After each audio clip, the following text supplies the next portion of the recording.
Hi! నమస్తే. నేను మీ internet అక్కయ్యను. ఈరోజు నేషనల్ బుక్ ట్రస్ట్ ఇండియా వారు ప్రచురించిన 'మరికొన్ని కథలు' అనే పుస్తకం నుండి ఒక చిన్న కథ మీకు చెప్పాలనుకుంటున్నాను. ఆ కథ పేరు 'సముద్రము ఇసుక'. దాన్ని రాజీవ్ తంబే గారు రాస్తే, అనువాదం శ్రీవల్లి రాధిక గారు చేశారు. మరి కథలోకి వెడదామా? సముద్రం ఒడ్డున అంతా ఇసుక. సముద్రం కింద ఇసుకే. ఎంత లోతుగా తవ్వుకుంటూ పోయినా ఇసుక, ఇసుక, అంతటా ఇసుకే. ఒక రోజున ఇసుకకి అనిపించింది, ఈ సముద్రాన్ని కొన్నదంతా పై మెరుగు. నీళ్ళ నురికే కదా! ఈ నీళ్లు మాత్రం సముద్రానివా? కాదు. కానే కాదు.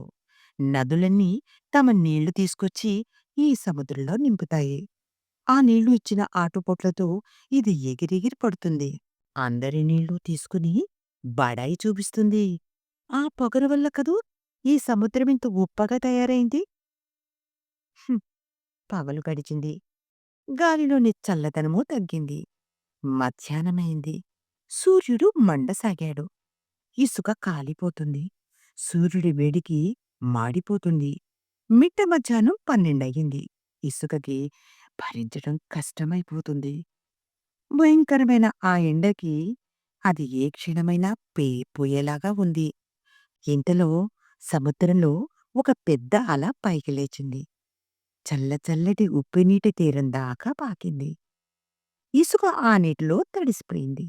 అప్పుడు దాని ప్రాణానికి హాయి అనిపించింది. సముద్రంలో అలలు ఇంకా పెరగసాగాయి. తీరం వైపు పరుగు పెట్టసాగాయి. ప్రతి ఇసుక కణాన్ని తమ చల్లటి నీటితో తడపసాగాయి. అప్పుడు ఇసుకకి తన తప్పు తెలిసి వచ్చింది. ఆ ఉప్పు నీటిలో ఉన్న